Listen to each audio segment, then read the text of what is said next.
Do you ever think about something you did at one point in your life that brought shame or made you just unproud of yourself in some way, shape, or form, and not sure like if the Lord truly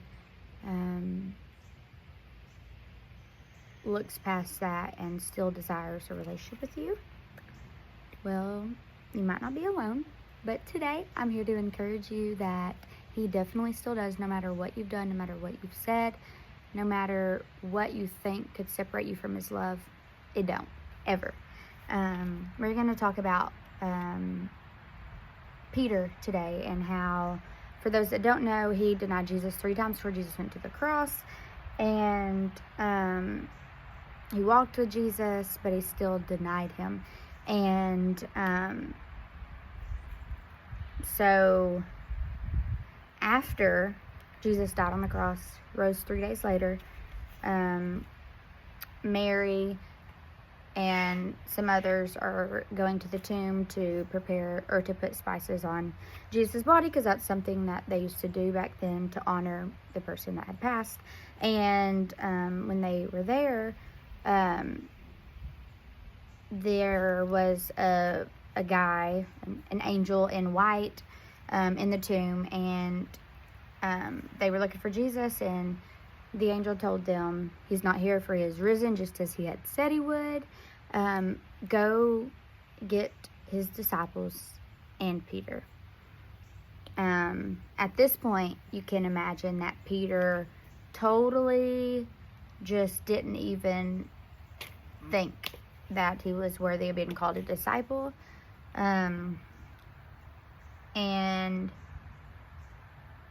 this is a moment where not only did Jesus forgive Peter, but He was also pursuing him despite the betrayal. So He forgave Peter, and then He was still pursuing him on top of denying Him. Took it a step further. But He goes even more further than that. John 21 says, Jesus prepared, John 21, 15 through 17. I'll just sum it up. It talks about how Jesus, they were fishing on the boat at the Sea of Galilee, and Jesus was on the shore, and Peter recognized Him and just left his boat and jumped in and swam to Him. And Jesus asked them all to eat breakfast with Him. So they ate, they broke bread together, and then after breakfast, Jesus asked Peter to go on a walk with Him. So Peter goes on a walk with Him, and as they're walking, Jesus goes, Peter, do you love me? And he's like, yes, Lord, you know I love you. And he asks him again, Peter, do you love me? He says, yes, Lord, you know I love you. He asks him a third time, and he says, yes, Lord, you know I love you. And so in that moment, what was happening was, one, not only did Jesus forgive Peter, He pursued Peter, and then lastly, He gave Peter the opportunity to make right what he had once made wrong. And the Bible tells us that He's the same yesterday, today, and forever. So because of that, we can know that He loves us in those same ways today. Not only does He forgive you for whatever awful thing you did that you think He doesn't forgive you for, He goes a couple steps above that. He forgives, then He pursues, and then He gives you an opportunity to make right what you had once made wrong.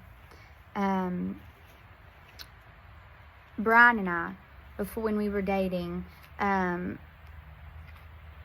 asked this person that I was close, or no, we weren't dating, we were engaged. I asked this person that I was close with at the salon that I was working at the time. I said,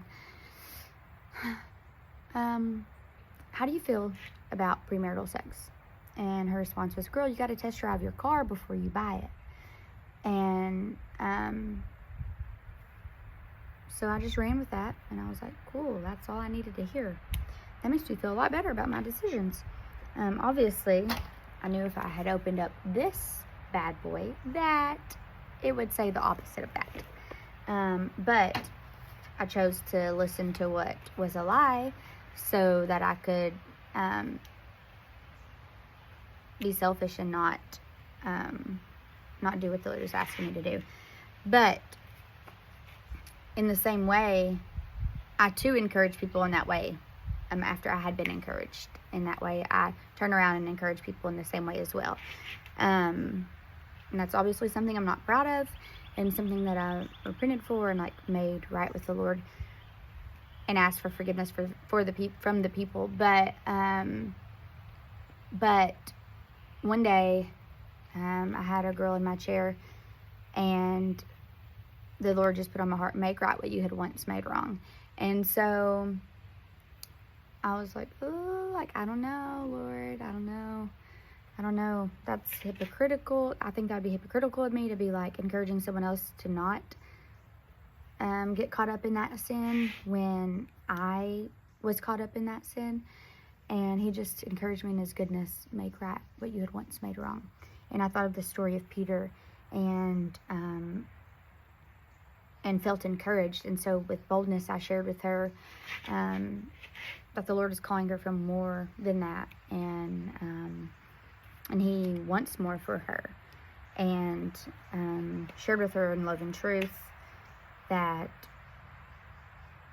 it's not, you know, we all sin, we all fall short of the glory of God.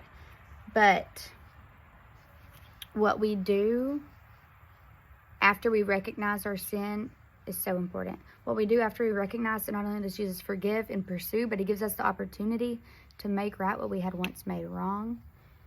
That is where your testimony gets stronger and stronger and stronger.